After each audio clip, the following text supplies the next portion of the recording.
കൊണ്ടുവച്ചേക്കുന്ന പാവക്കുട്ടികളെയൊക്കെ? ആരെയാണ് കൊണ്ടുവച്ചത് മോൻ്റെ പാവക്കുട്ടിയൊക്കെ? ഓമന് മാന്തണോ? മാന്തിക്കോട്ടോ. കൊച്ചിൻ്റെ സ്ക്രാച്ച് ബോർഡിൽ മാന്തിക്കോട്ടോ. കൊച്ചിൻ്റെ ഇടയ്ക്ക് വിഷമം കയറുമ്പോൾ അങ്ങ് മാന്തും അല്ലേ? മാന്തട്ടെ. നഖത്തിനൊക്കെ മൂർച്ച കൂട്ടട്ടെ കൊച്ചിൻ്റെ. നഖമൊക്കെ നല്ലോണം വളർന്നു കേട്ടോ. ഇന്നാളെ നഖം വെട്ടിയതല്ലേ, വളർന്നു അപ്പോൾ നഖത്തിനൊക്കെ മൂർച്ച കൂട്ടട്ടെ കുട്ടിയുടെ. അച്ചോ സുന്ദര കൊച്ചാണ്. കൊച്ചിൻ്റെ കവറാണ് കളിക്കാനുള്ളത്. Shopping bag.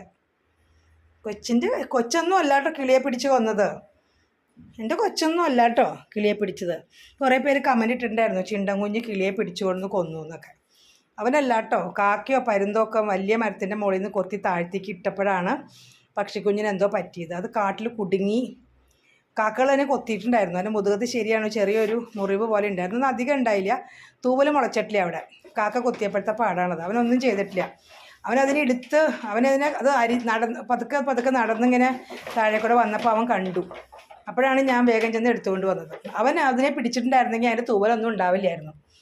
കവറിനകത്ത് കയറി ഇരുന്നു കേട്ടോ.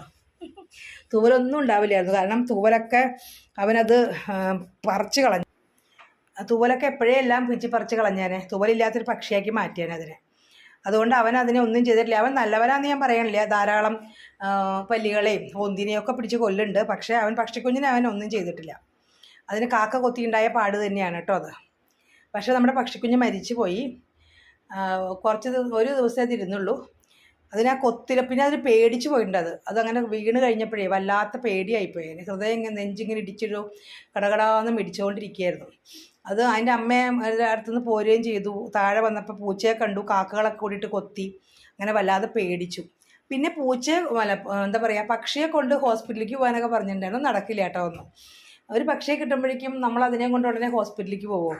എനിക്കത് പറ്റൂല. കാരണം ഒന്നാമത്തെ ഇത്രയും ചൂടത്ത് ഞാൻ പോയാൽ ഞാൻ തലയിറങ്ങി വീഴും. കുറേ അസുഖങ്ങളുള്ള ഒരാളാട്ടോ ഞാൻ.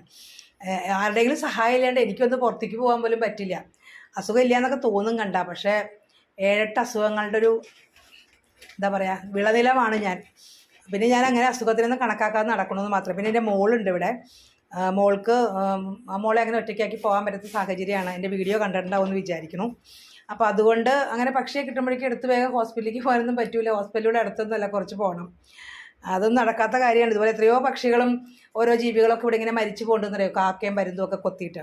ഞാൻ പിന്നെ നിങ്ങളെ അതിനെ കാണിച്ചു എന്ന് മാത്രം, അത്രയേ ഉള്ളൂ. നമ്മളിങ്ങനെ കാണുമ്പോൾ ഒന്ന് രക്ഷിക്കാൻ ശ്രമിക്കുക. മരുന്നൊക്കെ തേച്ച് ഇവിടെ മരുന്നൊക്കെ ഉണ്ട്. ഇവിടെ എല്ലാത്തരം മരുന്നുകളും ഇങ്ങനെ ഇരിക്കുന്നുണ്ട്, എല്ലാവർക്കൊക്കെ വേണ്ടി വാങ്ങിച്ചിട്ടുള്ളത്. അപ്പോൾ അതിൽ നിന്ന് ഒരു മരുന്നെടുത്ത് പുരട്ടിയൊക്കെ കൊടുത്തു. പക്ഷെ കാര്യം ഉണ്ടായില്ല, അത് മരിച്ചു. ചിണ്ടനെ കുറ്റം പറയണ്ട കേട്ടോ. ഇതിൽ ചിണ്ടൻ നിരപരാധിയാണ്.